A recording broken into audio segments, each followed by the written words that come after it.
ಸಂಖ್ಯಾ ಫಿಲಾಸಫಿ, ಸಂಖ್ಯಾ ಸಿದ್ಧಾಂತ, ಇದರ ಪ್ರಕಾರವಾಗಿ ಹೇಗೆ ವಿಭಾಗಗಳು, ಭೌತಿಕ ಜಗತ್ತು, ಭಗವಂತನೇ ಕೊಡ್ತಾ ಇರುವ ವಿಭಾಗ.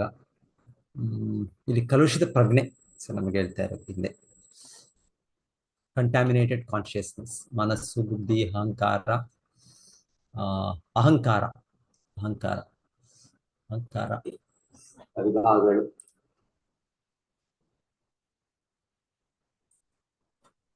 ಸುಶೀಲ ಪ್ರಭುಪಾದರು ಅದನ್ನ ಚೆನ್ನಾಗಿ ಇಂಗ್ಲಿಷ್ನಲ್ಲಿ ಫಾಲ್ಸ್ ಈಗೋ ಅಂತ ಹೇಳ್ತಾರೆ. ಈಗೋ ಅಲ್ಲ, ಫಾಲ್ಸ್ ಈಗೋ. ಅದು ಈಗೋ ಅಂದ್ರೆ ಐಡೆಂಟಿಟಿ, ನಮ್ಮ ಗುರುತು. ಆದರೆ ಫಾಲ್ಸ್ ಈಗೋ ಅಂದ್ರೆ ನಮ್ಮ ತಪ್ಪು ಗುರುತು. ಸೊ ನಮ್ಮ ಪ್ರಜ್ಞೆ ಇದೆ, ಆದರೆ ಅದು ತಪ್ಪು ರೀತಿಯಲ್ಲಿ ಅದು ಆಗ್ತಾ ಇದೆ. ನನಗೆ ಈಗ ಒಳ್ಳೆ ಕನ್ನಡಿ ಇರೋದ್ರಿಂದ ಚೆನ್ನಾಗಿ ಕಾಣ್ಬೋದು ನನಗೆ. ಇವಾಗ ಇದಕ್ಕೆ ಕೆಂಪುದು ಇದು ಹಾಕಿದ್ರೆ ಎಲ್ಲ ಕೆಂಪು ಕೆಂಪು ಕಾಣುತ್ತೆ, ಹಸಿರು ಹಾಕಿದ್ರೆ ಹಸಿರು ಕಾಣುತ್ತೆ. ಸೊ ಹೀಗೆ ನಮ್ಮ ಕಲುಷಿತ ಪ್ರಜ್ಞೆ ಅಂದ್ರೆ ಈ ಮೂರು ಗುಣಗಳ ಪ್ರಭಾವದಿಂದ ನಾವು ಪ್ರತಿಯೊಂದು ಅನುಭವಿಸ್ತಾ ಇರೋದು. ಸೊ ಇದನ್ನ ಏನಂತ ಹೇಳ್ತಾ ಇದ್ದಾರೆ, ಇದನ್ನ ಆಂತರಿಕ ಸೂಕ್ಷ್ಮ ಇಂದ್ರಿಯಗಳು ಅಂತ ಹೇಳ್ತಾ ಇದ್ದಾರೆ. ಆಂತರಿಕ ಇಂಟರ್ನಲ್ ಸೆನ್ಸಸ್, ಮನಸ್ಸು, ಬುದ್ಧಿ, ಅಹಂಕಾರ ಮತ್ತು ಕಲುಷಿತ ಪ್ರಜ್ಞೆ, 4 ಸ್ಥಿತಿಗಳಲ್ಲಿ ಅನುಭವವೇದ್ಯವಾಗಿದೆ.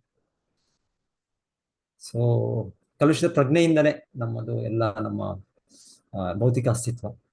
ಸೊ ನಾವು ನಿಜವಾದ ಪ್ರಜ್ಞೆ ಇದ್ರೆ ನಾವು ಆಧ್ಯಾತ್ಮಿಕ ಜಗತ್ತಿನಲ್ಲಿ ಇರ್ತಾ ಇದ್ದೀವಿ, ನಾವು ಅದ್ರ ಜಗತ್ತಿನಲ್ಲಿ ಇರ್ತೀವಿ ನಾವು. ಸೊ ನಮ್ಮ ಜೀವನದ ಗುರಿ ಮತ್ತೆ ಈ ಕಲುಷಿತ ಪ್ರಜ್ಞೆಯನ್ನು ನಾವು ಹೇಗೆ ಪರಿಶುದ್ಧ ಮಾಡಿಕೊಂಡು ನಮ್ಮ ಮೂಲ ಕೃಷ್ಣ ಪ್ರಜ್ಞೆ ಅದನ್ನು ಪಡೆಯೋದು, ಅದು ನಮ್ಮ ಜೀವನದ ಧ್ಯೇಯ. ಸೊ ಈ ಪ್ರಜ್ಞೆ ಕಾನ್ಶಿಯಸ್ನೆಸ್ ಅನ್ನೋದನ್ನ ಯಾರು ತಯಾರಿ ಮಾಡೋಕ್ಕಾಗಲ್ಲ. ಇದೇ ನಮಗೆ ಲಕ್ಷ್ಯ. ಪ್ರಭುಪಾದರು ಒಂದು ಕಡೆ ಹೇಳೋದು ಇದೆ ನಮಗೆ ಮುಖ್ಯವಾಗಿ, ಇದೇ ನಮಗೆ ಈಗ ಸಾಕ್ಷಿ ಆತ್ಮ ಇದೆ ಅನ್ನೋದಕ್ಕೆ. ಯಾಕಂದ್ರೆ ಬಹಳ ಜನ ಇಲ್ಲ, ಆತ್ಮ ಇಲ್ಲ, ನಾನು ಕಾಣೋದಿಲ್ಲ, ನನಗೆ ಎಲ್ಲರೂ ನೋಡ್ಬೇಕು ನಾನು. ಸೊ ಇಲ್ಲ, ಆತ್ಮ ನೋಡೋಕ್ಕಾಗಲ್ಲ, ಎಷ್ಟೋ ವಸ್ತುಗಳು ನೋಡೋಕ್ಕಾಗಲ್ಲ. ಸೊ ಹೇಳ್ದಾಗಿ ಇಲ್ಲಿ ಮನಸ್ಸು, ಬುದ್ಧಿಗಳು ಕೂಡ ನಾವು ನೋಡೋಕ್ಕಾಗಲ್ಲ. ಮನಸ್ಸು ಬುದ್ಧಿಗಿಂತ ಸೂಕ್ಷ್ಮವಾಗುತ್ತೆ. ಇಂದ್ರಿಯಾಣಿ ಪರಾಣಿ ಆಹು ಇಂದ್ರಿಯೇಭ್ಯ ಪರಂ ಮನಸ್ಸಸ್ತು ಪರಾ ಬುದ್ಧಿ ಯೋ ಬುದ್ಧೇ ಪರಸಸ್ತು ಸಹ. ಕೃಷ್ಣ ನಮಗೆ ಗೀತೆಯಲ್ಲಿ ಹೇಳಿರೋದು ಇಂದ್ರಿಯಗಳಿದೆ. ಇಲ್ಲಿ ಹೇಳಿರೋ ಇಂದ್ರಿಯಗಳು ಎಲ್ಲ ಕಣ್ಣು, ಕಿವಿಗಳು, ಇದೆಲ್ಲ ನೋಡ್ಲಿಕ್ಕೆ ಕೊಟ್ಟಿರುವ ಇಂದ್ರಿಯಗಳು. ಇದು ಜ್ಞಾನೇಂದ್ರಿಯಗಳು, ನೋಡ್ಲಿಕ್ಕೆ, ಕೇಳಲಿಕ್ಕೆ. ಕರ್ಮೇಂದ್ರಿಯಗಳು, ನಾವು ಕೆಲಸ ಮಾಡ್ಲಿಕ್ಕೆ ಇರುವ ಕೈಗಳು, ಕಾಲುಗಳು, ಇದೆಲ್ಲ ಇಂದ್ರಿಯಗಳು. ಪಂಚ ಕರ್ಮೇಂದ್ರಿಯಗಳು, ಪಂಚ ಜ್ಞಾನೇಂದ್ರಿಯಗಳು. ಇದಕ್ಕೂ ಸೂಕ್ಷ್ಮವಾಗಿರುವಂಥದ್ದು ಮನಸ್ಸು, ಬುದ್ಧಿ. ಸೊ ಇಂದ್ರಿಯಾಣಿ ಪರಾಣಿ ಆಹು. ಕೃಷ್ಣಾನಿ ಪರ ಅಂದ್ರೆ ಅದು ಉನ್ನತವಾದದ್ದು. ಅದಿಲ್ಲ ಅಂದ್ರೆ ಯಾಕೆ ಉನ್ನತವಾದಂದ್ರೆ ಅದು ಅದನ್ನ ಕಂಟ್ರೋಲ್ ಮಾಡ್ಬೋದು, ನಿರ್ದೇಶಿಸ್ಬೋದು. ಇಂದ್ರಿಯಗಳು ನಮಗೆ ಏನೇನೋ ಇದು ಇಂದ್ರಿಯ ವಸ್ತು ಹೇಗೆ ಇಂದ್ರಿಯ ವಸ್ತುಗೆ ಆಕರ್ಷಣೆಯಾಗುತ್ತೆ. ಇಂದ್ರಿಯ ವಸ್ತು ಕಣ್ಣಿಗೆ ಆಕರ್ಷಣೆಯಾದ ವಸ್ತುಗಳಿವೆ, ಕಿವಿಗೆ ಆಕರ್ಷಣೆಯಾದ ವಸ್ತುಗಳಿವೆ, ನಾಲಿಗೆಗೆ ರುಚಿ ಪದಾರ್ಥಗಳ ಆಕರ್ಷಣೆ ಆಗುತ್ತೆ. ಸೊ ಇದು ಇಂದ್ರಿಯಗಳ ಸ್ಥಿತಿ, ಇಂದ್ರಿಯಗಳು. ಆದ್ರೆ ಮನಸ್ಸು ಇದರ ಮೇಲೆ, ಅಂದ್ರೆ ಮನಸ್ಸು ನಿರ್ದೇಶಿಸಬಹುದು.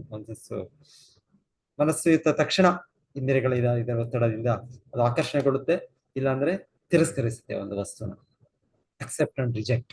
ಇದು ನನಗೆ ಇಷ್ಟ ಆಯ್ತು, ಇದು ನನಗೆ ನನಗೆ ಇದು ಇಷ್ಟ ಆಗ್ಲಿಲ್ಲ, ನನಗೆ ಇಷ್ಟು ಇದಾಗ ಅಸಹ್ಯವಾಗಿದೆ. ನಮಗೆ ಆತರ ಕಾಣೋದು, ಕೇಳೋದು, ಓಹ್ ನಿಲ್ಸಿ, ನನಗೆ ಶಬ್ದ ಕೇಳಲಿಕ್ಕೆ ಆಗಲ್ಲ. ನನಗೆ ರುಚಿ, ಓಹ್ ಇದು ಚೆನ್ನಾಗಿಲ್ಲ, ಇದು ಆಹಾರ ಪದಾರ್ಥ ನನಗೆ ಇಷ್ಟ ಇಲ್ಲ. ಸೊ ಹೀಗೆ ನಮಗೆ ಇಂದ್ರಿಯಗಳು ಆಕರ್ಷಣೆಗೊಳ್ಳುತ್ತೆ. ಮತ್ತೆ ಮನಸ್ಸು ಅನ್ನೋದು ಅದು ಅಕ್ಸೆಪ್ಟ್ ಅಂಡ್ ರಿಜೆಕ್ಟ್. ಅದರ ಒಂದು ಪೂರ್ವ ಅನುಭವದ ಮೇಲೆ ಅದು ನನಗೆ ಇಷ್ಟ ಒಂದು ಇದು ಮಾಡ್ತಾ ಇರುತ್ತೆ ಮನಸ್ಸು. ಇಂದ್ರಿಯಗಳಿದೆ, ಇಂದ್ರಿಯ ವಸ್ತುಗಳು, ಅದು ಇದ್ರ ಮೇಲೆ ಮನಸ್ಸಿದೆ. ಮನಸ್ಸಿದು ಇಲ್ಲಿ ಹೇಳ್ತಾ ಇರೋದು ನಮ್ಗೆ ಮನಸ್ಸು ಇದೆಲ್ಲ ಅದರ ವಿವಿಧ ಕಾರ್ಯಗಳಿಂದ ಮಾತ್ರ ಅವುಗಳ ಭೇದ ಮಾಡಬಹುದು. ವಿವಿಧ ಕಾರ್ಯಗಳು ನೋಡಕ್ಕಾಗಲ್ಲ ಮನಸ್ಸನ್ನು. ಯಾರು ಆಯ್ತು ನಾನು ನೋಡ್ತೇನೆ ಎಲ್ಲೋ ಬ್ರೈನಲ್ಲಿ ಎಲ್ಲೋ ಇದೆ, ಎಲ್ಲೋ ಮೆದುಳು, ಮೆದುಳೊಳಗೆ ಅಲ್ಲಿ ಶೋಧನೆ ಮಾಡಿ ಆ ಮನಸ್ಸನ್ನೋದು ನಾನು ನೋಡ್ತೇನೆ, ಇಲ್ಲ ಬುದ್ಧಿಯನ್ನು ನೋಡ್ತೇನೆ, ಆಗೋದಿಲ್ಲ. ಇನ್ಫ್ಯಾಕ್ಟ್ ನಮಗೆ ವೈದಿಕ ಶಾಸ್ತ್ರದ ಪ್ರಕಾರ ಹೇಳೋದು, ನಾವು ತಿಳಿಯೋದೇನೆಂದ್ರೆ, ಈ ಮನಸ್ಸು ಹಿಂದೆ, ಮನಸ್ಸು ಅನ್ನೋದು ಆ ಆತ್ಮವನ್ನು ಮುಚ್ಚಿ ಇದೆ. ಸೊ ಆತ್ಮ ಇರೋದು ಇಲ್ಲಿ ಹೃದಯದಲ್ಲಿ, ಇದು ಇರೋದು ಇಲ್ಲಿ ಮೆದುಳಿನಲ್ಲ. ಇದು ಮೆದುಳು ಅನ್ನೋದು ಒಂದು ನಮಗೆ ಒಂದು ಕೊಟ್ಟಿರುವ ಭಗವಂತನು ಈ ಜಗತ್ತಿನಲ್ಲಿ ವ್ಯವಸ್ಥೆ ಮಾಡಿರುವ ಒಂದು ಯಂತ್ರ. ಸೊ ಯಂತ್ರದ ಮೂಲಕ ನಾವು ಕೆಲಸ ಮಾಡ್ತಾ ಇದ್ದೇವೆ. ಸೊ ಯಂತ್ರ ಅಲ್ಲ ಅದು. ಸೊ ಈ ಮೆದುಳಲ್ಲಿ ಮನಸ್ಸು ಅನ್ನೋದಿಲ್ಲ. ಸೊ ಮನಸ್ಸು ಬೇರೆ, ಅದು ಸಂಪೂರ್ಣ ಬೇರೆಯ ಅಸ್ತಿತ್ವವೇ, ಬೇರೆ ಅಸ್ತಿತ್ವ. ಸೂಕ್ಷ್ಮ ಮೂಲಾಂಶ, ಸೂಕ್ಷ್ಮ ಮೂಲಾಂಶ ಇದನ್ನು ಆತ್ಮವನ್ನು ಮುಚ್ಚಿ ಇದೆ ಅದು. ಸೊ ಹಾಗೆ ಹೇಳೋದು, ಅದು ಕೂಡ ಹೃದಯದಲ್ಲೇ ಹಾಗೆ ಇರೋದು ಅಂತ ಹೇಳುದು ನಮ್ಮ ವೈದಿಕ ಜ್ಞಾನ ಪ್ರಕಾರ. ಸೊ ನಾವು ಇವಾಗ ಆಧುನಿಕ ಇದರಲ್ಲಿ ಎಲ್ಲೋ ಎಲ್ಲೋ ತುಂಬಿಕೊಂಡಿದೆ, ಎಲ್ಲೊಂದು ಮೆದುಳಿನಲ್ಲಿ ಎಷ್ಟೆಷ್ಟೋ ಕಂಡುಹಿಡಿದು ಎಷ್ಟೆಷ್ಟೋ ಭಾಗಗಳು ಮಾಡಿ ಅದನ್ನ ಶೋಧನೆ ಮಾಡಿ ಅಲ್ಲೆಲ್ಲೋ ಮನಸ್ಸಿದೆ, ಅಲ್ಲೆಲ್ಲೋ ಬುದ್ಧಿ ಇದೆ, ಅಲ್ಲೆಲ್ಲಿಂದನೂ ಅದು ಬರ್ತಾ ಇಲ್ಲ. ಇದು ಯಂತ್ರ, ಇದರ ಮೂಲಕ ಅದು ವ್ಯಕ್ತ ಹೋಗ್ತಾ ಇದೆ. ಹಾಗೆ ನಮ್ಮ ಕಣ್ಣುಗಳು ಕೂಡ, ಕಣ್ಣುಗಳು ನಮ್ಗೆ ಹೊರಗಿನ ಕಣ್ಣುಗಳು ನಮ್ಗೆ ಕಾಣ್ತಾ ಇರೋದು ಒಂದು ರೀತಿಯ ಭೌತಿಕ ಇಂದ್ರಿಯಗಳು. ಆದರೆ ಮೂಲವಾಗಿ ಇಲ್ಲಿ ಹೇಳ್ತಾ ಇರೋದು ಅದು ಕೂಡ ಒಂದು ಸೂಕ್ಷ್ಮವಾದ ವಸ್ತುನೆ. ಇದೆಲ್ಲ ನಮಗೆ ಆತ್ಮದ ಲಕ್ಷಣಗಳು, ಒಂದು ರೀತಿ ಮೂಲವಾಗಿ ನೋಡುವುದು, ಕೇಳುವುದು ಎಲ್ಲ ಇವತ್ತು ಈ ನಮ್ಮ ಹೊರಗಿನ ಕಾಣುವ ಇಂದ್ರಿಯಗಳ ಮೂಲಕ ವ್ಯಕ್ತವಾಗ್ತದೆ. ಮನುಷ್ಯನ ರೂಪದಲ್ಲಿ ಕಣ್ಣು ನನಗೆ ಒಂದು ತರ ಇರುತ್ತೆ. ನಾನು ಒಂದು ನಾಯಿ ಆದಾಗ ನನ್ನ ಕಣ್ಣು ಇನ್ನೊಂದು ರೀತಿಯ ಇರುತ್ತೆ. ನಾನು ಒಂದು ಕ್ರಿಮಿಗಳಾದಾಗ ಇನ್ನೊಂದು ರೀತಿಯ ಕಣ್ಣುಗಳಿರುತ್ತೆ ನನಗೆ. ಇಲ್ಲಾಂದ್ರೆ ನಾನು ಹೀಗೆ ತರ ಜೀವಿಗಳು, ನಮಗೆ ತರದ ಇಂದ್ರಿಯ ವಸ್ತುಗಳನ್ನು ನಾವು ಇಲ್ಲಿ ಭೌತಿಕವಾಗಿ ನಾವು ಅನುಭವಿಸ್ಬೇಕು ಅಂತ ಇರೋ ಇಚ್ಛೆಗಳ ಪಡೆದ್ರಿಂದ ಭಗವಂತನು ಬೇರೆ ಬೇರೆ ರೀತಿ ಯಂತ್ರದ ಮೂಲಕ ನಮಗೆ ಈ ಕಣ್ಣುಗಳು, ಈ ಕಿವಿಗಳು, ಈ ಮೂಗು ಎಲ್ಲ ಇದನ್ನು ಸೃಷ್ಟಿ ಮಾಡಿ ಭೌತಿಕ ಜಗತ್ತು, ಭೌತಿಕ ಪ್ರಕೃತಿ ಇದೆಲ್ಲ ಮಾಡ್ತಾರೆ, ಪ್ರಕೃತಿ ಮಾಡ್ತಾರೆ. ಸೊ ಹಾಗೆಯೇ ಈ ಮನಸ್ಸು, ಬುದ್ಧಿ ಅನ್ನೋದು ಇದಕ್ಕೂ ಕೂಡ ಇದು ಈ ಮೆದುಳಿನ ಮೂಲಕ ಇದು ಕೆಲಸ ಮಾಡ್ತಾ ಇದೆ ವಿನಃ ಅದರಲ್ಲೆಲ್ಲೋ ಮನಸ್ಸು ಬುದ್ಧಿ ಇಲ್ಲ. ಅದು ಅಲ್ಲಿ ಏನೋ ಕಂಡಿಡಿದೇವೆ, ನಾವು ಏನೋ ಶೋಧನೆ ಮಾಡೋಣ, ನಾವು ಅಲ್ಲಿ ಒಂದು ಮೈಕ್ರೋಸ್ಕೋಪ್ ಹಾಕೋ, ಇನ್ನೊಂದು ಅದಾಕೋ ನೋಡಿ ಎಲ್ಲ ಸಿಗುತ್ತೆ, ನಮ್ಗೆ ಇಲ್ಲ. ಸೊ ನಮಗೆ ಅದರ ಕೆಲಸದಿಂದ ಗೊತ್ತಾಗುತ್ತೆ, ಮತ್ತೆ ಶಾಸ್ತ್ರದಿಂದ ತಿಳ್ಕೊಳ್ಬೇಕು ನಾವು. ಇದು ಅಲ್ಲಿ ಎಲ್ಲ ಇರೋದು, ಇದು ಬೇರೆ ಕಡೆ. ಇನ್ಫ್ಯಾಕ್ಟ್ ಒಂದ್ಸಲ ಹೇಳ್ತಾರೆ, ಯಾರಾದ್ರೂ ಅವ್ರನ್ನ ಕೊಂದಾಗ ಒಂದೊಂದು ಇದರಲ್ಲಿ ಹೇಳ್ತಾರೆ, ಒಂದೊಂದು ವಿಡಿಯೋನೋ ಇಲ್ಲದೆ ಒಂದು ಸನ್ನಿವೇಶಗಳಲ್ಲಿ ತಲೆನ ತೆಗೆದುಬಿಟ್ಟಿದ್ರು ಕೂಡ ಆ ವ್ಯಕ್ತಿ ಓಡ್ತಾ ಇದ್ರೆ ಒಂದು ಹೇಳ್ತಾ ಇರ್ತಾರೆ, ಯಾರು ಓಡ್ತಾ ಇದ್ರು ತಲೆ ತೆಗೆದ್ರು ಓಡ್ತಾ ಇದೆ ಅಂತ. ಜೀವ ಇದೆ, ಇನ್ನೊಂದು ಜೀವ ಇರೋದು ತಲೆ ಅಲ್ಲಲ್ಲ, ಜೀವದ ಬೇರೆ, ಇದು ಯಂತ್ರ ಏನಿದೆ. ನಾವು ನೋಡ್ತೇವೆ ಹಿಂದೆ ದಕ್ಷಿಣ ಸ್ಥಿತಿಯಲ್ಲಿ ದಕ್ಷಿಣ ಅಂತ್ಯ ಆಗಿರುತ್ತೆ, ಆದ್ರೆ ಅದೇ ಟೆಕ್ನಾಲಜಿ ತುಂಬಾ ಅಡ್ವಾನ್ಸ್ಡ್ ಹಿಂದೆ ಕಾಲದಲ್ಲಿ. ಇಲ್ಲಾಂದ್ರೆ ಅದು ಜ್ಞಾನ ಗೊತ್ತಿತ್ತು ಅವ್ರಿಗೆ. ಮತ್ತೆ ಶಿವ ಆ ತಲೆಯನ್ನು ಅವ್ರಿಗೆ ಏನು ಮೇಕೆಯ ತಲೆಯನ್ನು ಕೊಟ್ಟು ಅವ್ರಿಗೆ, ಮತ್ತೆ ಅವ್ರಿಗೆ ಹಾಗೆ ಮೇಕೆ ತಲೆ ಕೊಟ್ಟೋದ್ರಿಂದ ಅದು ಮೆದುಳು ಏನಾದ್ರು ಮೆದುಳು ನಮ್ಮ ಬ್ರೈನ್ ಅದೇನಾದ್ರೂ ವ್ಯಕ್ತಿ ಅಲ್ಲಿದ್ದು ಆ ಮನಸ್ಸು ಆಗಿದ್ರೆ ಹೊಸ ವ್ಯಕ್ತಿ ಇರ್ಬೇಕಾಗಿತ್ತು.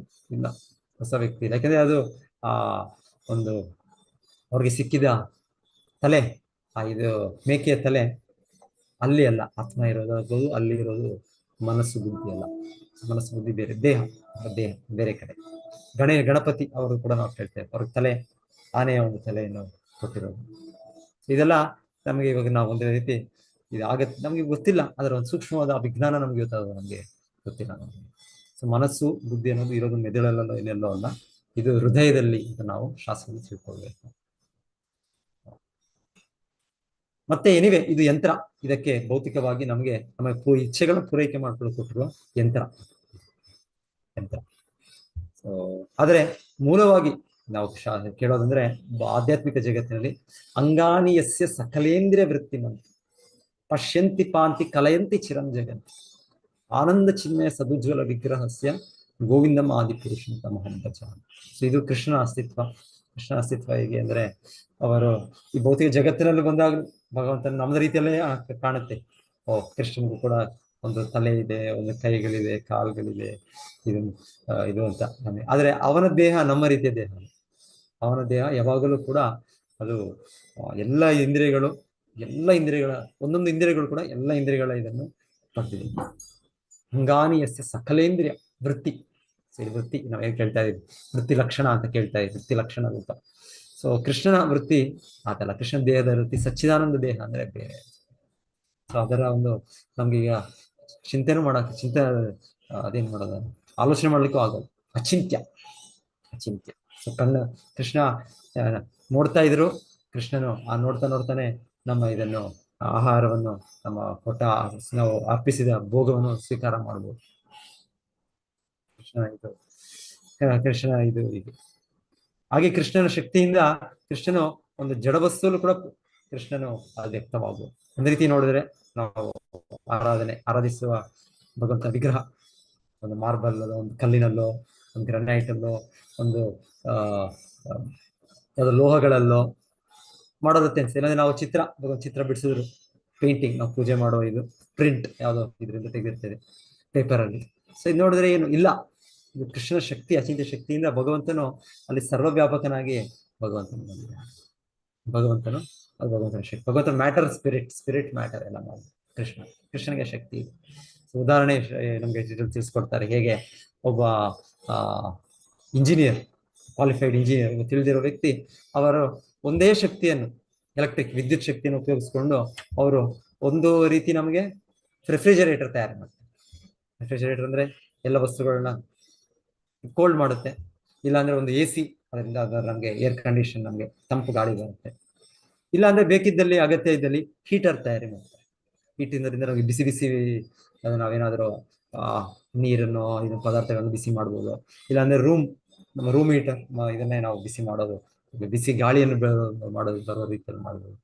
ವಿದ್ಯುತ್ ಶಕ್ತಿ ಒಂದೇ, ಆದರೆ ಅದನ್ನು ಹೇಗೆ ಬೇರೆ ರೀತಿಯಲ್ಲಿ ಆಪೋಸಿಟ್ ಆಗಿ ಕೂಡ ಅದನ್ನು ಉಪಯೋಗಿಸ್ತಾ ಶಕ್ತಿ, ಅದು ಇಂಜಿನಿಯರ್ ಗೊತ್ತು. ಸೊ ಭಗವಂತನ ಸುಪ್ರೀಂ ಇಂಜಿನಿಯರ್, ಕೃಷ್ಣನಿಗಿಂತ ದೊಡ್ಡ ಇಂಜಿನಿಯರ್ ಯಾರು ಇಲ್ಲ. ಸೊ ಕೃಷ್ಣನಿಗೆ ಏನ್ ಬೇಕಾದ್ರೂ ಮಾಡ್ಬೋದು, ಭೌತಿಕವಾದದ್ದು ಆಧ್ಯಾತ್ಮಿಕ ಮಾಡ್ಬೋದು, ಏನಾದ್ರೂ ಮಾಡ್ಬೋದು. ಸಂಪೇಕ್ಷಿಲ ಪ್ರಭಾವ ರೀತಿಯಲ್ಲಿ ಹೇಳ್ತಾರೆ, ಎಲ್ಲವೂ ಇರೋದು ಆಧ್ಯಾತ್ಮಿಕ ಶಕ್ತಿ ಒಂದೇ ಇರೋದು ಮೂಲವಾಗಿ. ಸೊ ಅದು ಕೃಷ್ಣನ ಮರೆತಾಗ ಅದು ಭೌತಿಕವಾಗಿ ಅದು ವ್ಯಕ್ತ. ಹಾಗಾಗಿ ಶುದ್ಧ ಭಕ್ತರು ಅವರು ಭೌತಿಕ ಜಗತ್ತಿಗೆ ಬಂದರೂ ಅವ್ರಿಗೆ ಎಲ್ಲವೂ ಕೂಡ ವಿಶ್ವಂ ಪೂರ್ಣ ಸುಖಾಯತೆ ಅಂತ.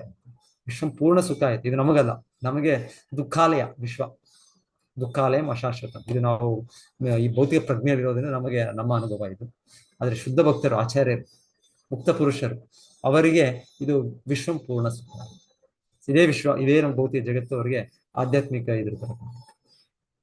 ಸೊ ಹೇಳ್ತಾರೆ ವೃಂದಾವನ, ಫಸ್ಟ್ ವೃಂದಾವನ ಧಾಮ, ನಾವು ವೃಂದಾವನ ಧಾಮಕ್ಕೆ ಹೋದಾಗ, ಮಾಯಾಪುರ ಧಾಮಕ್ಕೆ ಹೋದಾಗ, ಅಥವಾ ಎಷ್ಟೋ ಭಗವಂತನ ತೀರ್ಥಕ್ಷೇತ್ರಗಳು ಹೋದಾಗ ನಮಗೆ ಭೌತಿಕವಾಗಿ ಕಾಣುತ್ತೆ, ಅಯ್ಯೋ ಇದು ನಮ್ಮ ರೀತಿಯ ಒಂದು ನಗರಗಳು, ನಮ್ಮ ರೀತಿಯ ಇಲ್ಲಿ ಅಷ್ಟು ಸೌಲಭ್ಯಗಳಿಲ್ಲ, ಇಲ್ಲಿ ರಸ್ತೆ ಸರಿ ಇಲ್ಲ, ಇಲ್ಲಿ ಇನ್ನೊಂದು ಚರಂಡಿ ಹೀಗಿದೆ, ಇಲ್ಲಿ ಇನ್ನೊಂದು ಇದೆ, ನಾವು ಈ ತರನೇ ನೋಡ್ತೇವೆ ನಾವು.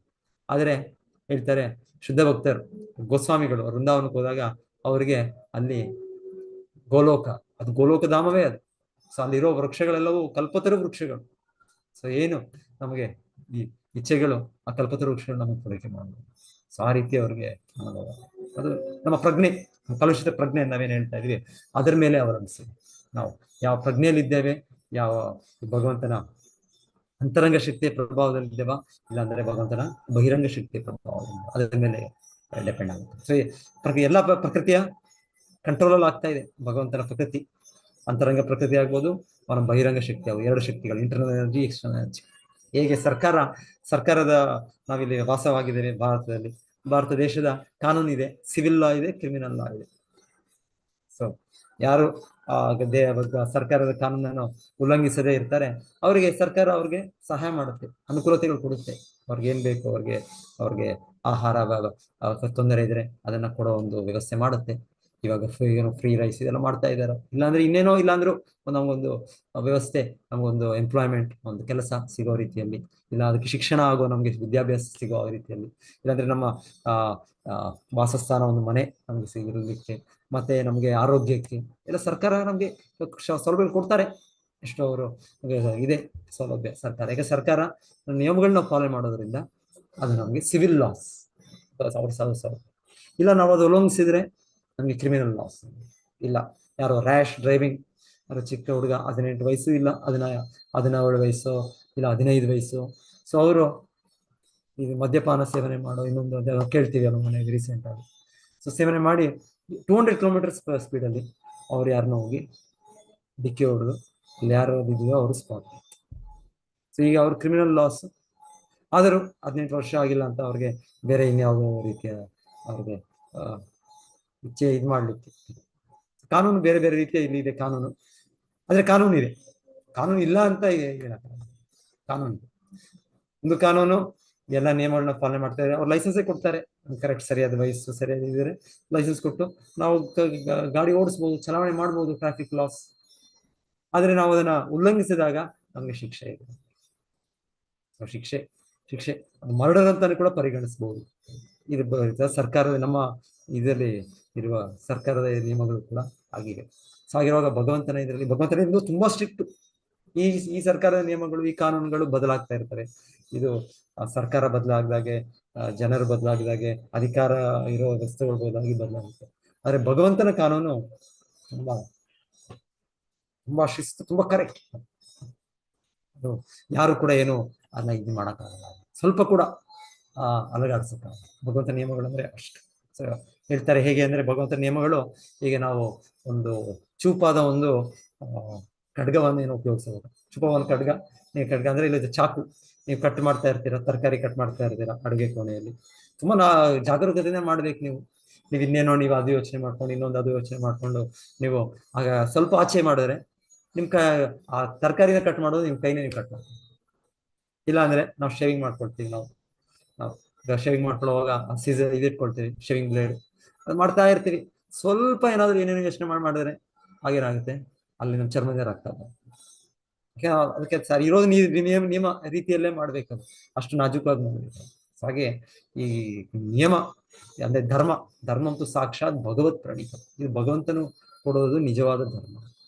ಇದು ನಾವು ಇಲ್ಲ ಯಥೋಮತ್ ತಥೋಪತ್ ಇಲ್ಲ, ಯಾರು ಏನ್ ಬೇಕಾದ್ರೂ ಧರ್ಮ ಸೃಷ್ಟಿ ಮಾಡ್ಬೋದು, ಯಾರ ನಂಬಿಕೆಯಲ್ಲಾದ್ರೂ ಅದು ಧರ್ಮವಾಗ್ಬಿಡುತ್ತೆ, ಅದು ಧರ್ಮ ಅಲ್ಲ. ಸೊ ಹೀಗೆ ಇದೆ ಸಿವಿಲ್ ಲಾ ಅಥವಾ ಕ್ರಿಮಿನಲ್ ಲಾ, ಆ ರೀತಿಯಲ್ಲಿ ಧರ್ಮ ನಾವು ಪಾಲನೆ ಮಾಡೋದು, ಇಲ್ಲಾಂದ್ರೆ ಉಲ್ಲಂಘಿಸೋದು. ಸೊ ನಾವು ಈ ಕಲುಷಿತ ಪ್ರಜ್ಞೆಯಲ್ಲಿರೋವರೆಗೂ ನಮ್ಗೆ ನಾವು ಹೆಚ್ಚಾಗಿ ನಾವು ಅದನ್ನ ಉಲ್ಲಂಘನೆ ಮಾಡ್ತಾ ಇರ್ತೀವಿ. ಸೊ ಹಾಗಾಗಿ ಇದು ಸೂಕ್ಷ್ಮವಾದ ನಮ್ಮ ಸೂಕ್ಷ್ಮವಾದ ಸ್ಥಿತಿ ನಮ್ಮಲ್ಲಿ. ನಮ್ದು ಬುದ್ಧಿ, ಮನಸ್ಸು, ನಮ್ಮ ಅಹಂಕಾರ ಅಂದ್ರೆ ಇದು ಮಿಥ್ಯ ಅಹಂಕಾರ. ಪರ್ಟಿಕ್ಯುಲರ್ ಅಹಂಕಾರ ಬಿಟ್ಬಿಡಿ ಅಂತ ಹೇಳ್ತೀವಿ. ಇಲ್ಲ, ನಾನು ಅನ್ನೋದು ನಾವು ಬಿಡಕ್ಕಾಗಲ್ಲ. ನಾನು ಅಂದ್ರೆ ನಾನು ಕೃಷ್ಣನ ನಿತ್ಯ ದಾಸ, ನನ್ನ ಕೃಷ್ಣನ ನಿತ್ಯ ಸೇವಕ, ಪರಮಪುರುಷನ ನಿತ್ಯ ದಾಸ. ಅದು ನನ್ನ ನಿಜವಾದ ಪ್ರಜ್ಞೆ. ಇಲ್ಲ ಕಲುಷಿತ ಪ್ರಜ್ಞೆ, ನಾನು ಈ ದೇಶಕ್ಕೆ ಸೇರಿದವ, ನಾನು ಈ ಜಾತಿಗೆ ಸೇರಿದವ, ನಾನು ಈ ಊರಿಗೆ ಸೇರಿದವ, ನಾನು ಎಲ್ಲ ಈ ಕಲುಷಿತ ಪ್ರಜ್ಞೆ. ಸೊ ಇವರು ಯಾರು ನೋಡಿದ್ರು ನಮ್ಮ ನಾರದ ಮುನಿಗಳು, ನಾವು ನಾರದ ಮುನಿಗಳು ಕೇಳ್ತೇವೆ. ನಾರದ ಮುನಿಗಳು ಸಂಪೂರ್ಣ ಶುದ್ಧ ಪ್ರಜ್ಞೆಯಲ್ಲಿದ್ದಾರೆ. ಅವರು ಕಲುಷಿತ ಪ್ರಜ್ಞೆ, ಅವರು ಅದನ್ನ ಮುಕ್ತರಾಗಿರೋದ್ರಿಂದ ಅವರು ಒಮ್ಮೆ ಇವ್ರನ್ನ ನೋಡಿದ್ರು. ಯಾರನ್ನ ನೋಡಿದ್ರು ಅವರು? ಮಣಿಗ್ರೀವ ಮತ್ತೆ ನಲಕುವರ. ಮಣಿಗ್ರೀವ ನಲಕುವರ ಅವರು ಕಲುಷಿತ ಪ್ರಜ್ಞೆಯಲ್ಲಿದ್ದಾರೆ.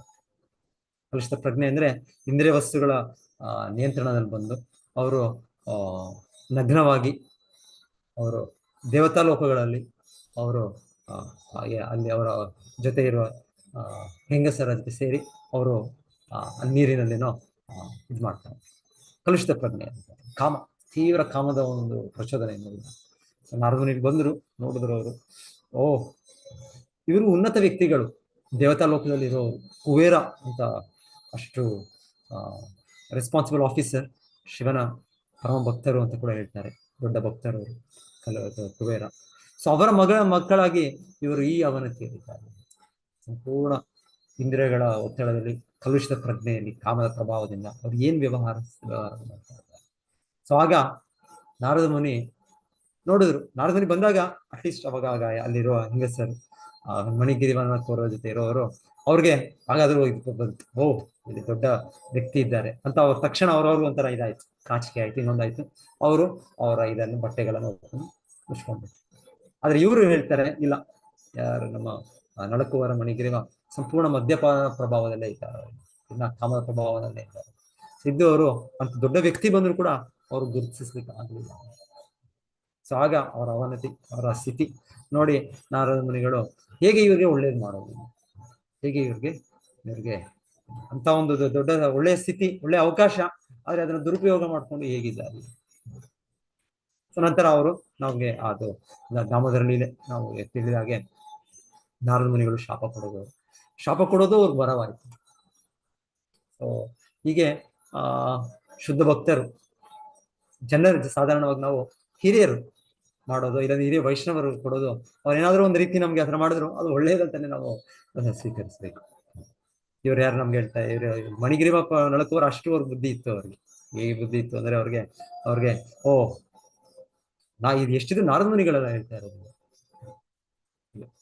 ಭೌತಿಕ ಪ್ರಜ್ಞೆ ನಮ್ಗೆ ಹೇಗಿರುತ್ತೆ ಅಂದ್ರೆ ನಮಗೆ ಬುದ್ಧಿ, ಮನಸ್ಸು, ಈ ಅಹಂಕಾರ ಇದು ಒಂದು ರೀತಿ ನಮ್ಗೆ ಟೈನಪ್ ಆಗ್ಬಿಟ್ಟಿದೆ. ಟೈನಪ್ ಆಗಿರೋದು ಆ ಒಂದು ಸನ್ನಿವೇಶ ಬಂದ್ರೆ ಈಗ ರಿಯಾಕ್ಟ್ ಮಾಡುತ್ತೆ. ಸಪೋಸ್ ನನಗೆ ಯಾರಾದ್ರೂ ನನಗೆ ಏನೋ ಹೇಳಿದ್ರು, ಅವ್ರು ಯಾಕೆ ಹೇಳಿದ್ರು ಇನ್ನೊಂದು ಹೇಳಿದ್ರು ನಾನು ಯೋಚನೆ ಮಾಡೋದಿಲ್ಲ. ನನಗೆ ಅವರು ತೆಗಳಿದ್ರು, ನಾನು ಹೊಗಳಿಲ್ಲ, ತಕ್ಷಣ ನನಗೆ ಅವ್ರ ಮೇಲೆ ಸಿಟ್ಟು ಬರ್ಬೋದು. ಯಾರಾದ್ರೂ ಹೊಗಳ್ಬಿಟ್ರೆ ನನಗೆ ತಕ್ಷಣ ನನಗೆ ಆನಂದ ಆಗ್ಬೋದು. ಯಾಕೆಂದ್ರೆ ನನಗೆ ಈ ಕಲುಷಿತ ಪ್ರಜ್ಞೆಯಲ್ಲಿ ನನ್ನ ಮನಸ್ಸು, ನನ್ನ ಬುದ್ಧಿ, ನನ್ನ ಎಲ್ಲ ಒಂದು ರೀತಿಯ ಒಂದು ಕಂಡೀಷನ್ ಇದೆ. ಜನ್ಮ ಸಾವಿರಾರು ವರ್ಷ ಒಂದು ರೀತಿಯ ಆಗಿ ಇದು ತೊಡಗಿದೆ. ಸೊ ಆಕ್ಚುಲಿ ಹೇಳ್ತಾರೆ, ಈ ಮನಸ್ಸೇ ನಮ್ಮ ತುಂಬಾ ದೊಡ್ಡ ಶತ್ರು, ಇನ್ಯಾರು ನಮ್ಗೆ ಶತ್ರುಗಳಿಲ್ಲ. ನಾವು ಶತ್ರುಗಳನ್ನ ಕಲ್ಪಿಸ್ಕೊಳ್ತೇವೆ ನಾವು ಜಗತ್ತಿನಲ್ಲಿ. ಇವರು ನನಗೆ ಶತ್ರು, ಅವರು ನನಗೆ ಶತ್ರು, ಇವರು ಯಾರೂ ಶತ್ರುಗಳಿಲ್ಲ. ನನಗೆ ಒಂದೇ ಶತ್ರು ಭೌತಿಕ ಜಗತ್ತಿನಲ್ಲಿ ನಾನಿರೋದು ಕಾರಣ ನನ್ನ ಮನಸ್ಸು. ಸೊ ಪ್ರಹ್ಲಾದ ಮಹಾರಾಜರು ಅವರು ಹೇಳೋದು ಯಾರಿಗೆ, ಹಿರಣ್ಯಕಶಿಪು ಅವ್ರ ತಂದೆ ಹೇಳ್ತಾರೋ, ಸೊ ತಂದೆ ಹಿರಣ್ಯಕಶಿಪು ನೀನ್ ನೀನು ಇಷ್ಟು ಶತ್ರು, ನನ್ನ ಮಿತ್ರ ಅಂತ ಇದ್ ಮಾಡ್ತಾ ಇದೀಯ, ನೀನು ಯಾರು ಶತ್ರುಗಳಲ್ಲ, ನಮ್ಮ ಮನಸ್ಸೇ ನಿನ್ನ ಮನಸ್ಸೇ ನಿನ್ನ ಶತ್ರು ಅಂತ ಅವ್ರು. ಸೊ ಇದು ಹೇಳ್ತಾರೆ, ನಾವು ಮನಸ್ಸನ್ನ ನಿಯಂತ್ರಿಸೋದು ಇದೆ ಅಂದ್ರೆ ನಾವು ನಾವು ಮೊದಲು ನಾವು ನಮ್ಮ ಮನಸ್ಸ ಮೇಲೆ ನಾವು ನಂಬಿಕೆಯನ್ನು ಬಿಟ್ಟಬೇಕು. ನಮ್ಮ ಮನಸ್ಸೇ ನಮ್ಮ ದೊಡ್ಡ ಶತ್ರು. ಸೊ ನಮ್ಮ ಮನಸ್ಸು ನಾವು ಆ ಕೃಷ್ಣ ಪ್ರಜ್ಞೆಯಲ್ಲಿದ್ದಾಗ, ಕೃಷ್ಣ ಇದರಲ್ಲಿದ್ದಾಗ ಅದು ನಮಗೆ ಮಿತ್ರ. ಇಲ್ಲ ಅಂದ್ರೆ ಮನಸ್ಸೇ ನನ್ನ ದೊಡ್ಡ ಶತ್ರು. ಯಾವ ಕ್ಷಣದಲ್ಲಿ ಬೇಕಾದ್ರೂ ನನ್ನ ಮನಸ್ಸೇ ನನ್ನನ್ನು ಶೂಟ್ ಮಾಡ್ಬಿಡುತ್ತೆ. ಶೂಟ್ ಮಾಡಿ ನಾನು ಹೇಗೆ ನಾನು ವ್ಯವಹಾರ ಮಾಡಬಾರ್ದು, ಬೇರೆ ರೀತಿ ನನ್ನ ವ್ಯವಹಾರ ಮಾಡೋದು ಮಾಡಿ. ಸೊ ನಮಗೆ ನನ್ನ ಜೀವನದಲ್ಲಿ ಅನುಭವ ಎಷ್ಟೋ ಒಂದೊಂದ್ಸಲ ನಾವು ಒಂದು ರೀತಿಯ ನಿರ್ಧಾರ ತಗೊಂಡಿರ್ತೀವಿ. ಸಪೋಸ್ ಯಾರು ಸ್ಟೂಡೆಂಟ್ ಇದ್ದಾಗ, ನಾವು ಸ್ಟೂಡೆಂಟ್ ಲೈಫ್ ಇದ್ದಾಗ ನಾವು ಒಂದು ಈ ತರ ಒಬ್ಬರು ನಾನು ಈ ಒಂದು ವೃತ್ತಿಯನ್ನು ತಗೊಳ್ಬೇಕು, ಸೊ ಆ ರೀತಿ ಒಂದು ಶಿಕ್ಷಣ ಪಡಿಬೇಕು ಅಂತ ಯಾರೋ ಒಬ್ಬರು ಲಾಯರ್ ಆಗ್ಬೇಕು, ಒಬ್ಬರು ಟೀಚರ್ ಆಗ್ಬೇಕು, ಒಬ್ಬರು ಇಂಜಿನಿಯರ್ ಆಗ್ಬೇಕು. ಆದ್ರೆ ನಂತರ ಇನ್ನೊಬ್ಬರು ಯಾರೋ ಇನ್ನೊಂದು ಸಲಹೆ ಕೊಡ್ತಾರೆ. ಆ ಸಲಹೆ ಕೊಟ್ಟಾಗ ನಮ್ಗೆ ಬೇಸರ ಆಗುತ್ತೆ, ಅಯ್ಯೋ ನನಗಿಷ್ಟ, ನನಗೆ ಇದು ಯಾಕೆ ಫೋರ್ಸ್ ಮಾಡ್ತಾ ಇದ್ದಾರೆ, ಒತ್ತಾಯ ಮಾಡ್ತಾರೆ, ನನಗೆ ಇದೇ ಒಂದು ಲೈನಲ್ಲಿ ಹೋಗ್ಬೇಕು, ನಾನು ಒಂದು ಕಾಮರ್ಸ್ ಗ್ರಾಜುಯೇಟ್ ಆಗ್ಬೇಕು, ನಾನು ಸೈನ್ಸ್ ಗ್ರಾಜುಯೇಟ್ ಆಗಬೇಕು, ಇಂಜಿನಿಯರ್ ಆಗಬೇಕು, ನಮ್ಗೆ ಈ ರೀತಿಯ ಚಿಂತನೆ ಇರುತ್ತೆ. ಯಾರಾದ್ರೂ ಇನ್ನೊಂದು ರೀತಿಯಲ್ಲಿ ಹೇಳಿದ್ರೆ, ಇನ್ನೊಂದು ಸಲಹೆ ಕೊಟ್ರೆ ನಮಗೆ ಕೋಪ ಬಂದ್ಬಿಡ್ಬೋದು. ಆದ್ರೆ ನಂತರ ಇನ್ನೊಂದು ಸ್ವಲ್ಪ ಸಮಯದ ನಂತರ ನಮಗೆ ನಮ್ಮ ಅದೇ ಮನಸ್ಸು ಇನ್ನೊಂದು ರೀತಿಯ ಇದನ್ನು ಕೊಡುತ್ತೆ. ನಾವು ಅಲ್ಲ ಅವ್ರು ಹೇಳಿ ಸರಿ ಅಲ್ವಾ, ನಾವು ಅದೇ ತಗೊಂಡ್ರೆ ಸರಿ ಇರುತ್ತೆ. ನನ್ನ ಅನುಭವ ಜೀವನದಲ್ಲಿ ಪ್ರತಿಯೊಂದು ಎಷ್ಟೊಂದು ನಮ್ಮ ಮನಸ್ಸು ನಾವು ವಾಚ್ ಮಾಡ್ತಾ ಇರೋ ಮನಸ್ಸನ್ನ ಅದು ವಿರುದ್ಧವಾದ ಒಂದು ಇದನ್ನು ಮತ್ತೆ ಕೊಡುತ್ತೆ. Completely opposite, 180 degrees turn around. So ಮನಸ್ಸು ಅನ್ನೋದು ಆ ತಾತ್ಕಾಲಿಕ ಹಿಂದೆಯ ಒಂದು ಅನುಭವದಿಂದ ಅದು ರಿಯಾಕ್ಷನ್, ಪ್ರತಿಕ್ರಿಯೆ. ಮನಸ್ಸು ಅಕ್ಸೆಪ್ಟ್ ರಿಜೆಕ್ಟ್ ಅಷ್ಟೇ. ಸ್ವೀಕಾರ ಮಾಡೋದು, ತಿರಸ್ಕರಿಸೋದು, ಅದೇ ಮನಸ್ಸು. ಅದು ಈ ಮನಸ್ಸು ಮೇಲೆ ನಮಗೆ ಬುದ್ಧಿ ಇದೆ. ಇಂದ್ರಿಯಾಣಿ ಪರಾಣಿ ಹಾವು ಇಂದ್ರಿಯಭ್ಯ ಪರಮ್ಮನಃ ಮನಸ್ಸಸ್ತು ಪರ ಬುದ್ಧಿ ಇರು. ಈ ಮನಸ್ಸು ಮೇಲೆ ಬುದ್ಧಿಯ ನಿರ್ದೇಶನದಿಂದ ಮನಸ್ಸು ಅದು ಇದು ಸರಿಯಾ, ಇದು ತಪ್ಪಾ, ಇದು ಮಾಡ್ಬೇಕಾ, ಇದು ಮಾಡಬಾರ್ದಾ, ಇಂದ್ರಿಯ ವಸ್ತುಗಳ ಈ ಒಂದು ಚಟುವಟಿಕೆನ ಇದರಿಂದ ಹೋಗ್ಬೇಕಾ, ನಾವು ಹೋಗ್ಬಾರ್ದಾ. ಸೊ ಇದು ಮನಸ್ಸು ಬುದ್ಧಿ. ಇಂದ್ರಿಯಾಣಿ ಪರಾಣಿ ಹಾವು ಇಂದ್ರಿಯಭ್ಯ ಪರಮ್ಮನಃ ಮನಸ್ಸಸ್ತು ಪರ ಬುದ್ಧೆ ಯೋ ಬುದ್ಧೆ ಪರತಸ್ತು ಸಹ. ಸೊ ಆ ಬುದ್ಧಿಗಿಂತ ಉನ್ನತವಾದದ್ದು, ಅದರ ಮೇಲಿರುವಂಥದ್ದು ಸಹ ಆತ್ಮ. ಸೊ ನಾವು ಇನ್ನ ಸೂಕ್ಷ್ಮ. ಸೊ ನಾವು ಇದು ನೋಡ್ಲಿಕ್ಕೆ ಆಗೋದಿಲ್ಲ, ನಾವು ಮನಸ್ಸು ಬುದ್ಧಿಯನ್ನೇ ನೋಡಕ್ಕಾಗ್ತಾ ಇಲ್ಲ, ಇನ್ನು ಅದಕ್ಕಿಂತ ಸೂಕ್ಷ್ಮ ಇರುವ ಆತ್ಮವನ್ನು ಎಲ್ಲಿ ನೋಡೋದು. ಸೊ ಇದು ನೋಡ್ತೇವೆ. ಇದಂದ್ರೆ ಶಿಲಪ್ರಭು ಹೇಳ್ತಾರೆ, ಇದರ ಲಕ್ಷಣ ನೀವು ಅದರ ಪ್ರಜ್ಞೆಯಿಂದ ನೋಡ್ಬೋದು ಅಷ್ಟೇ. Consciousness is a symptom of the soul. ಪ್ರಜ್ಞೆ, ನನಗೆ ಪ್ರಜ್ಞೆ ಇದೆ, ನನಗೆ ಒಂದು ಥಿಂಕಿಂಗ್, ಫೀಲಿಂಗ್, ವಿಲ್ಲಿಂಗ್. ಕಾನ್ಶಿಯಸ್ನೆಸ್ ಅಂದ್ರೆ ಇವತ್ತರ ಚಟುವಟಿಕೆಗಳಂದ್ರೆ ನಾನು ಯೋಚನೆ ಮಾಡ್ತೀನಿ, ನಾನು ನನಗೆ ಸುಖ ದುಃಖ ಒಂದು ಅನುಭವ ಆಗುತ್ತೆ ನನಗೆ, ಮತ್ತೆ ನನಗೆ ಇಷ್ಟ ಇಷ್ಟ ಇಲ್ಲದೆ ಇರೋ ವಸ್ತು, ವಿಲ್ಲಿಂಗ್, ಥಿಂಕಿಂಗ್, ಫೀಲಿಂಗ್. ಸೊ ಈ ರೀತಿ ನಾವು ಪ್ರಜ್ಞೆಯನ್ನು ನೋಡ್ಬೋದು. ಸೊ ಇದು ಎಲ್ಲಿ ಯಾವ ಜೀವದಲ್ಲಿ ನೋಡಿದ್ರು ನಾವು ಅಲ್ಲಿ ಆತ್ಮ ಇದೆ ಅಂತ. ಅದು ಒಂದು ಚಿಕ್ಕ ಕ್ರಿಮಿಯ ದೇಹದಲ್ಲಾಗ್ಬೋದು, ಒಂದು ದೊಡ್ಡ ಗಿಡ ಮರದ ದೇಹದಲ್ಲಾಗ್ಬೋದು, ಮನುಷ್ಯನ ದೇಹದಲ್ಲಾಗ್ಬೋದು. ಇಲ್ಲ, ಯಾಕಂದ್ರೆ ಕೆಲವೊಮ್ಮೆ ಕೆಲವು ಧರ್ಮಗಳಲ್ಲಿ ಹೇಳ್ತಾರೆ ಕೇವಲ ಮನುಷ್ಯರಿಗೆ ಮಾತ್ರ ಆತ್ಮ ಇರೋದು. ಅವ್ರಿಗೆ ಕೇಳಿದ್ರೆ, ಪ್ರಶ್ನೆ ಕೇಳಿದ್ರೆ, ಯಾಕೆ ನೀವು ಪ್ರಾಣಿಗಳನ್ನ ತಿಂತಾ ಇದ್ದೀರಾ ಅಂತ ಕೇಳಿದ್ರೆ ಅವ್ರು ಹೇಳ್ತಾರೆ ಪ್ರಾಣಿಗಳಲ್ಲಿ ಆತ್ಮ ಇಲ್ಲ, ಹಾಗಾಗಿ ನಾವು ತಿಂತಾ ಇದ್ದೇವೆ ಅಂತ. ಧರ್ಮಗಳಲ್ಲೇ ಆ ತರ ಒಂದು ಬೋಧನೆ ಇದೆ. ನೋಡಿ ಎಷ್ಟು ರೀತಿಯ ಒಂದು ತಪ್ಪು, ಒಂದು misapplication. So Srila Prabhupada particularly ಇದೆ ನಾನು ನೋಡಿದ್ದವರು. ಅವರು ಶಿಲ ಪ್ರಭುಪಾದ ಹೇಳ್ತಾ ಇದ್ರು, ಏನು ನಿಮಗೂ ಮತ್ತೆ ಪ್ರಾಣಿ ಪಕ್ಷಿಗಳಿಗೆ ವ್ಯತ್ಯಾಸ? ಸೊ ನೀವ್ ಮಾಡ್ತಾ ಇರೋದೆಲ್ಲ ಅವ್ರು ಕೂಡ ಮಾಡ್ತಾ ಇದ್ದಾರೆ.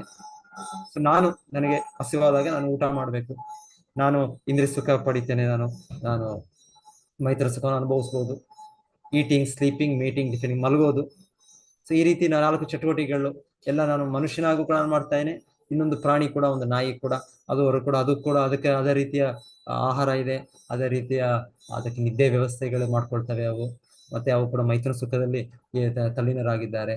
ಸೊ ಎಲ್ಲ ಮಾಡ್ತಾ ಇದ್ದಾರೆ. ಸೊ ಹಾಗಿರುವಾಗ ಅವರಿಗೆ ಆತ್ಮ ಇಲ್ಲ, ನನಗೆ ಆತ್ಮ ಇದೆ ಅಂತ ನಾನು ಯಾಕೆ ಹೇಳ್ಬೇಕು? ಸೊ ಇಲ್ಲ, ಇದು ತಪ್ಪು, ಇದು ಸಿದ್ಧಾಂತ, ಇದು ರಾಂಗ್ ಫಿಲಾಸಫಿ. ಇನ್ಫ್ಯಾಕ್ಟ್ ಶಿಲ ಪ್ರಭುಪಾದರು ಇದರ ಹೀಗೆ ನಮಗೆ ತಿಳಿಸ್ಕೊಟ್ಟಿದ್ದು, ಆತ್ಮ ಇದೆ ಅನ್ನೋದಕ್ಕೆ ಲಕ್ಷಣ ಅಂದ್ರೆ ಪ್ರಜ್ಞೆ. ಇದೆ, ಪ್ರಾಣಿಗಳು ಪ್ರಜ್ಞೆ ಇದೆ, ಅದಕ್ಕೆ ಆತ್ಮ ಇಲ್ಲ ಅಂತ ಯಾಕೆ ಹೇಳ್ಬೇಕು ನಾವು? ಸೊ ಹಾಗಾಗಿ ನಾವು ಇದಕ್ಕೆ ಆತ್ಮ ಇಲ್ವಾ? ಗಿಡಗಳಿಗೆ, ಮರಗಳಿಗೆ. ಸೊ ನೀವು ಅದನ್ನ ತಿಂದಾಗ ಅದಕ್ಕೆ ನೀವು ಸಾಯಿಸ್ತಾ ಇಲ್ಲ. ಎಸ್, ಹೌದು, ಬಹಳ ಸಮಯ ನಾವು ಅದರಿಂದ ಪಡೆಯೋ ಒಂದು ಪದಾರ್ಥ ಏನದು, ಹಣ್ಣುಗಳು ಇಲ್ಲ ತರಕಾರಿಯೋ, ಅದನ್ನ ನಾವು ಸೇವಿಸ್ತೇವೆ. ನಾವು ಡೈರೆಕ್ಟ್ ಆಗಿ ನಾವು ಅದನ್ನ ಜೀವಿಯನ್ನು ಕೊಲ್ತಾ ಇಲ್ಲ. ಅಲ್ಲಿ ಯಾವುದು ಗಿಡ ಮರವಾಗಿರೋ ಒಂದು ಜೀವಿ ಇದೆ, ಅದಕ್ಕೂ ಪ್ರಜ್ಞೆ ಇದೆ.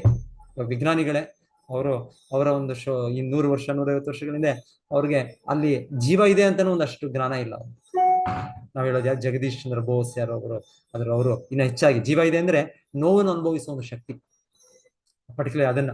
ಸೊ ಅವರು ನೋಡಿದ್ರೆ ಇಲ್ಲ, ಗಿಡ ಮರಗಳಿಗೆ ಏನಿಲ್ಲ, ಅದೊಂಥರ ಸತ್ತ ಹೆಣಗಳ ತರ. ಹೌದು, ಸತ್ತ ಹೆಣಗಳ ತರನೇ, ಆದ್ರೂ ಕೂಡ ಅವುಗಳಿಗೂ ಕೂಡ ನೋವು ಅನ್ನೋದಿದೆ. ಸೊ ಅದನ್ನ ಒಂದು ಗುರುತಿಸೋ ಒಂದು ಇದನ್ನೇನೋ ಅವರು ಇದು ಯಂತ್ರವನ್ನು ತಯಾರಿ ರೀತಿಯಲ್ಲಿ ತೋರಿಸ್ಕೊಟ್ಟಿದ್ದಾರೆ. ಇದೆ, ಅವರು ಎಷ್ಟು ಒಂದು ಹೇಳ್ತಾರೆ, ಸಪೋಸ್ ಯಾರಾದ್ರೂ ಈ ಪ್ರಾಣಿಗಳು ಒಂದೊಂದು ಗಿಡ ಮರಗಳನ್ನ ತಿಂತಾ ಇದ್ರೆ ಅವರ ಒಂದೊಂದು ವಿಷಗಳನ್ನು ತಯಾರು ಮಾಡೋ ಒಂದು ರೀತಿ ಕೂಡ ಗಿಡಗಳಿವೆ. ಸೊ ಹಾಗೆ ತಿಂದು ಮತ್ತೆ ಜೀವಿಗಳ ಒಂದು ಕ್ರಿಮಿಗಳು ಇದೆಲ್ಲ ಇದೆ ಡಾಕ್ಯುಮೆಂಟೇಶನ್. ಒಂದು ಕ್ರಿಮಿಗಳು ದಾಳಿ ಮಾಡಿದಾಗ ಒಂದು ಕಡೆಗೆ ಇರೋ ಒಂದು ಇದು ಏನು ಎಷ್ಟು ಬುದ್ಧಿವಂತ ಇರೋ ಗಿಡ ಮರಗಳಂದ್ರೆ ಅದು ತಯಾರಿ ಮಾಡುವ ಒಂದು ವಸ್ತುಗಳು ಮತ್ತೆ ಅವರು ಬರೋದಿಲ್ಲ, ಅಲ್ಲಿ ಹತ್ತಾನೆ ಬರೋದಿಲ್ಲ. ಇಲ್ಲ ಅಂದ್ರೆ ಅವರು ಒಂದು ಅಪೋಸಿಟ್ ಇನ್ನೊಂದು ಕೆಮಿಕಲ್, ಯಾವ್ದಾದ್ರು ಒಂದು ರಾಸಾಯನಿಕ ಪದಾರ್ಥನ ಸೃಷ್ಟಿ ಮಾಡಿ ಈ ಒಂದು ಕ್ರಿಮಿಯನ್ನು ತಿನ್ನೋ ಇನ್ನೊಂದು ದೊಡ್ಡ ಒಂದು ಜೀವಿ ಬರೋ ರೀತಿಯಲ್ಲಿ ಆಕರ್ಷಿಸುವಂಥದ್ದು ಎಲ್ಲ ಮಾಡ್ತಾರೆ. ಅಷ್ಟು ಬುದ್ಧಿ ಇರ್ತದೆ. ಎಷ್ಟೆಷ್ಟೋ ರೀತಿ ಪ್ರಕೃತಿಯಲ್ಲಿ ಅದು ಭಗವಂತನು ಹೇಗೆ ಪ್ರತಿಯೊಂದು ಜೀವಿಯಾಗಿ ಅವರ ಸಂರಕ್ಷಣೆ ನಡೆಯೋದಕ್ಕೆ ಭಗವಂತ ಮಾಡೋದು ವ್ಯವಸ್ಥೆ, ಅದನ್ನು ನೋಡ್ತೇವೆ ನಾವು ಸಾಹಿತ್ಯದಲ್ಲಿ. ಸೊ ಈಗ ಹೇಳ್ತಾ ಇರೋದು ಅದರಲ್ಲೂ ಇದೆ, ನಾವಿಲ್ಲ ಅಂತ ಹೇಳೋದಿಲ್ಲ. ಆದ್ರೆ ಭಾಗವತದಲ್ಲಿ ಹೇಳಿದ್ದು ಜೀವೋ ಜೀವಸ್ಯ ಜೀವನ, ಒಂದು ಜೀವಿ ಇನ್ನೊಂದು ಜೀವಿಗೆ ಆಹಾರ. ಸೊ ಹಾಗೆ ನಮಗೂ ಕೂಡ ಆಹಾರ. ಆದ್ರೆ ನಮಗೆ ಯಾವುದು ಆಹಾರ ಅಂದ್ರೆ ಅದು ನಾವು ನಮ್ಮ ದೇಹದ ಇದಾಗಿ ನೋಡ್ಬೇಕು. ನಾವು ನಮ್ಮ ದೇಹದ ಮತ್ತೆ ಶಾಸ್ತ್ರದ ಅನುಸಾರವಾಗಿ ಅದು ನಮಗೆ ಮನುಷ್ಯರಿಗೆ ಯಾವುದು ನಮಗೆ ಆಹಾರ. ಪ್ರತಿಯೊಂದು ಜೀವಿಗೆ ಒಂದು ರೀತಿಯ ನಿರ್ದಿಷ್ಟ ಆಹಾರ. ಒಂದು ಸಸ್ಯಾಹಾರಿ ಪ್ರಾಣಿಗಳಿಗೆ ಅವು ನಿರ್ದಿಷ್ಟ ಆಹಾರ, ಮಾಂಸಾಹಾರಿ ಪ್ರಾಣಿಗಳಿವೆ ಒಂದು ನಿರ್ದಿಷ್ಟ ಆಹಾರ, ಇಲ್ಲ ಎರಡು ತಿನ್ನುವ ರೀತಿಯ ಆಹಾರ ಜೀವಿಗಳಿರ್ತವೆ, ಅವರು ಒಂದು ರೀತಿಯ ಆಹಾರ. ಮನುಷ್ಯನಾಗಿ ನಮ್ಮ ಮನುಷ್ಯ ಜನ್ಮ ಹೋಗುತ್ತೆ ವಿಶೇಷ ಇದರಲ್ಲಿ ಯಾವುದು ಆಹಾರ. ಇದು ಆಹಾರ ಗೀತೆ ಕೃಷ್ಣ ಹೇಳಿದ್ದಾರೆ, ಯತ್ಕರೋಷಿ ಯದ್ದೋಷಿ ಸೊ ನಾವು ಮನುಷ್ಯರಾಗಿರುವಾಗ ನಾವು ಅವನಿಗೆ ಅರ್ಪಣೆ ಮಾಡಿ ನಾವು ಆಹಾರ ಸ್ವೀಕರಿಸಬೇಕು. ಪ್ರತಿಯೊಂದು ಭಗವಂತನ ಸ್ಮರಿಸಿ ಭಗವಂತನ ನಾವು ಅವನಿಗೆ ಧನ್ಯವಾದಗಳನ್ನು ಅರ್ಪಿಸಿ ನಾವು ಆಹಾರ ಸ್ವೀಕಾರ ಮಾಡೋ ರೀತಿಯನ್ನು ಭಗವಂತನಿದ್ದಾರೆ. ಯಾವ ಆಹಾರ ಸ್ವೀಕಾರ ಮಾಡಿದ್ರೆ ಅಲ್ಪ ಭಗವಂತನು ಹೇಳಿದಾನೆ ಗೀತೆಯಲ್ಲಿ ನಮಗೆ, ಪತ್ರ ಪುಷ್ಪಂ ಫಲಂ ತೋಯಂ ಯೋಗೇ ಭಕ್ತ್ಯಾ ಪ್ರಯಚ್ಛತಿ ತದಾಮಾಶ್ನಾಮಿ. ಸೊ ಭಗವಂತನಿಗೆ ನಮಗೆ ಈ ತರ ಗಿಡ ಮರಗಳು ಮೂಲಿಕೆಗಳು ಇದರಿಂದ ಸಿಗುವ ಒಂದು ಪದಾರ್ಥವನ್ನು ನೀವು ಅರ್ಪಿಸಿದಾಗ ನಾನು ಸ್ವೀಕರಿಸ್ತೇನೆ. ಸೊ ಹಾಗಾಗಿ ನಾವು ಈ ರೀತಿಯ ಆಹಾರ ಸ್ವೀಕರಿಸೋಣ.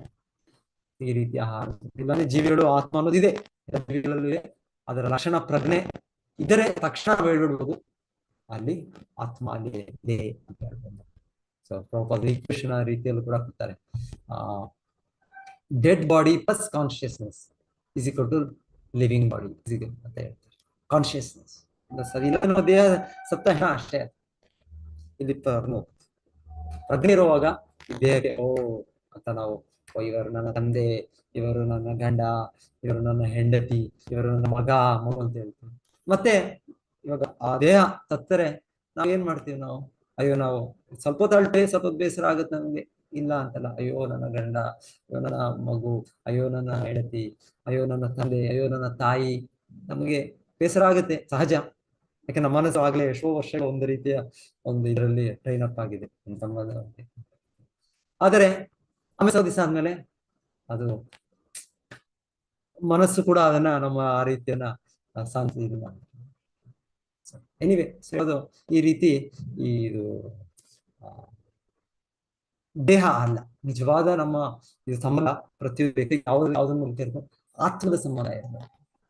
ದೇಹದ ಸಂಬಂಧ ಶಾಶ್ವತವಲ್ಲ, ಇದು ಶಾಶ್ವತವಲ್ಲ, ಇದು ಏನ್ ಹೇಳೋದು, ಇದು ಮಾಯೆಯ ಇದು ಸಂಬಂಧ, ಇದು ನಿಜವಾದ ಸಂಬಂಧ ಅಲ್ಲ.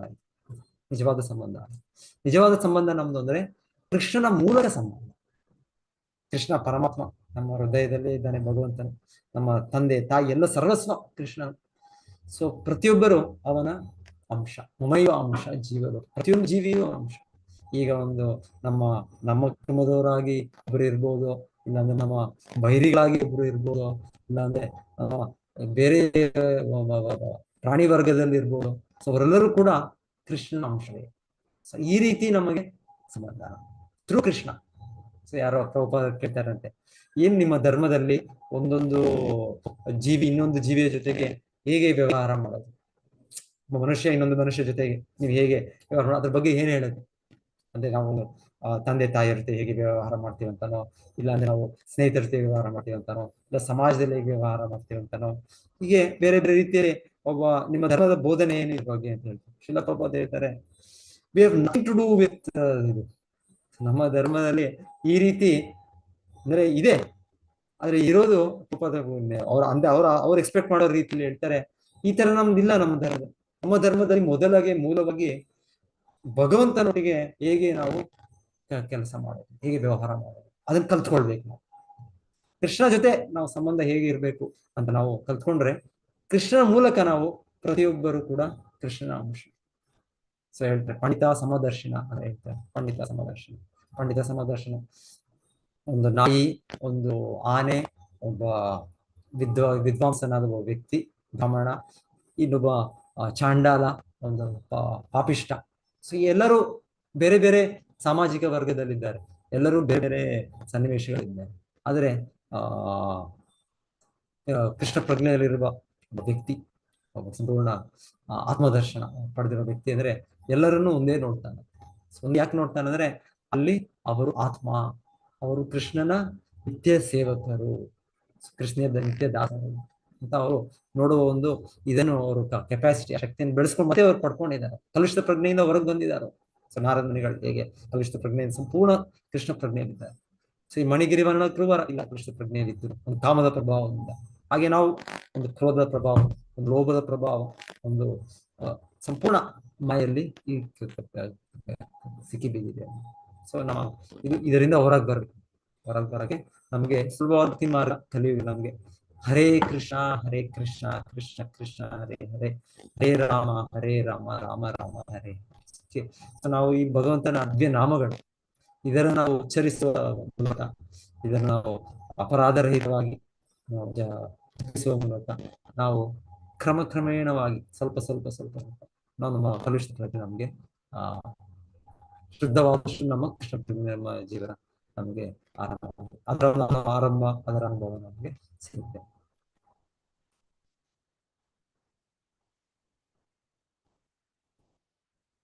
ಸೊ ಇಲ್ಲಿ ಸಗುಣ ಬ್ರಹ್ಮನ್, ನಿರ್ಗುಣ ಬ್ರಹ್ಮನ್ ಇದು ಕೂಡ ಹೇಳ್ತಾರೆ. ಸಗುಣ ಇಂಗ್ಲಿಷ್ ಪ್ರಭಾವ ಭಾವ ಇದ್ದಾರೆ. ಮೂರು ಗುಣಗಳ ಪ್ರಭಾವದಲ್ಲಿರುವಾಗ ಇದು ಸಗುಣ ಭ್ರಮ ಅಂತ ಹೇಳಲಿಕ್ಕೆ ಇದರಿಂದ ಮುಕ್ತರಾದಾಗ ನಿರ್ಗುಣ ಭ್ರಮ. ನಾರದ ಮುನಿಗಳ ಸ್ಥಿತಿ ನಿರ್ಗುಣ ಭ್ರಮ, ಅವರ ಈ ಮೂರು ಗುಣಗಳ ಪ್ರಭಾವದಲ್ಲಿಲ್ಲ. ಈಗ ನಳಕವಾಲ್ಮೀಕಿಯವರು ಸಗುಣ ಪ್ರಜ್ಞೆ, ಭೌತಿಕ ಮಿಥ್ಯಾಹಂಕಾರ, ಮಿಥ್ಯಾ ಪ್ರಜ್ಞೆಯಿಂದ ಅವರು ಮಾಡ್ಕೊಂಡ್ರಿಂದ ಸೊ ನಾವು ನಮ್ಮೆಲ್ಲರ ಸ್ಥಿತಿ ಅದೇ. ಮಧ್ಯ ಜೀವಿ ಭೌತಿಕ ಜಗತ್ತಿನಲ್ಲಿ ನಾವು ಇಲ್ಲಿ 99.99999 ನಾವೆಲ್ಲ ಅದರಲ್ಲೇ ಎಲ್ಲೋ ಒಬ್ಬರು ಮುಕ್ತ ಪುರುಷ. ಆದರೂ ಎಷ್ಟೋ ಜನ ಇದ್ದಾರೆ ಅದರ ಇದು ಕಲಿಯುವುದರ ಹೆಚ್ಚು ಅಂತ ಹೇಳ್ಬೋದು ನಾವು. ನಮ್ಮ ಇದು ಯಾಕಂದ್ರೆ ಭೌತಿಕ ಜಗತ್ತಿನಲ್ಲಿ ಕೂಡ ದೇವತಾ ಲೋಕಗಳಲ್ಲಿ ಆಲ್ಮೋಸ್ಟ್ ಮುಕ್ತ ಪುರುಷರು ಆಗ ಎಷ್ಟೋ ಗುಣ ಪಡೆದವರಿದ್ದಾರೆ. ಇನ್ನೊಂದು ಋಷಿ ಲೋಕ ಇದೆ, ಸಿದ್ಧ ಲೋಕ ಹೇಳ್ತಾರೆ, ಅಲ್ಲಿ ಕೋಟಿ ಕೋಟಿ ಋಷಿಗಳಿದ್ದಾರೆ. ಇಲ್ಲಿ ಹೇಗೆ ನಾವು ನಮ್ಮ ಹ್ಯೂಮನ್ ಪಾಪ್ಯುಲೇಷನ್ ಮಾನವ ಸಂಖ್ಯೆ, ಸೊ ಈ ತರ ಒಂದು ಲೋಕಗಳಲ್ಲಿ ಅಷ್ಟು ಆಧ್ಯಾತ್ಮಿಕವಾಗಿ ಅವರು ತೊಡಗಿರುವ ಇವರಿದ್ದಾರೆ.